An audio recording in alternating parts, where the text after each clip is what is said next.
పెరిగాయని సాక్షాత్తు ప్రభుత్వ లెక్కలు చెప్తున్నాయి. ఇవి మనం చెప్పేది కాదు, ప్రభుత్వ లెక్కలు చెప్తున్నాయి. ఒకసారి మీరు వెరిఫై చేసుకోండి. తెలుగుదేశం వాళ్ళు కూడా వెరిఫై చేసుకోండి, జనసేన వాళ్ళు వెరిఫై చేసుకోండి. ఏ విధంగా 10% మహిళల మీద రేప్స్ పెరిగాయో ఒకసారి మీరు వెరిఫై చేసుకోండి.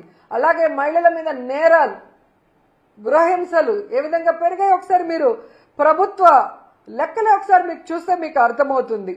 సో ఈరోజు చంద్రబాబు నాయుడు మేము ఒకటే కోరుతున్నాం, ఈ కల్తీ లిక్కర్ స్కామ్ మీకు మీ కొడుక్కి తెలియకుండా జరిగే పరిస్థితే లేదు.